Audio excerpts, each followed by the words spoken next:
વૈદિક જ્યોતિષ અનુસાર શુક્ર અને બુધ ગ્રહ લક્ષ્મી નારાયણ રાજયોગ રચવા જઈ રહ્યા છે, જેના કારણે અમુક રાશિઓ માટે સારા દિવસોની શરૂઆત થઈ શકે છે.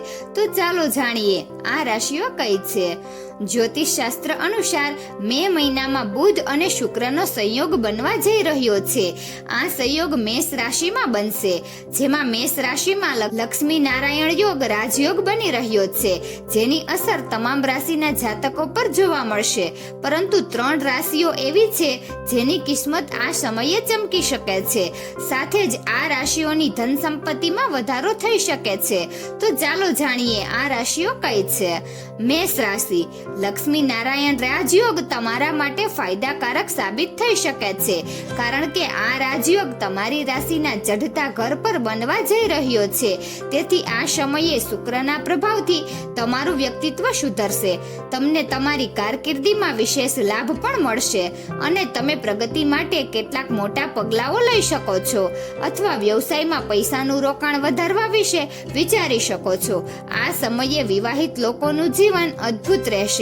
તેમજ આ સમય દરમિયાન અપરિણિત લોકોને સંબંધનો પ્રસ્તાવ મળી શકે છે. મિથુન રાશિ.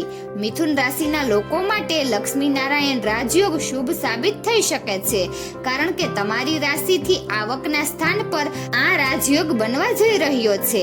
તેથી આ સમયે તમારી આવકમાં જબરદસ્ત વધારો થઈ શકે છે. આવકના નવા સ્ત્રોત પણ બની શકે છે.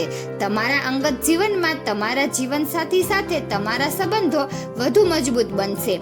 તમને તમારી કમાણી વધારવા માટે ઘણી મોટી તકો મળશે. આ સમયગાળા દરમિયાન તમને રોકાણથી ફાયદો થઈ શકે છે. આ સમયે તમે શેર બજાર, સટ્ટાબાજી અને લોટરીમાં સારો નફો મેળવી શકો છો. કર્ક રાશિ.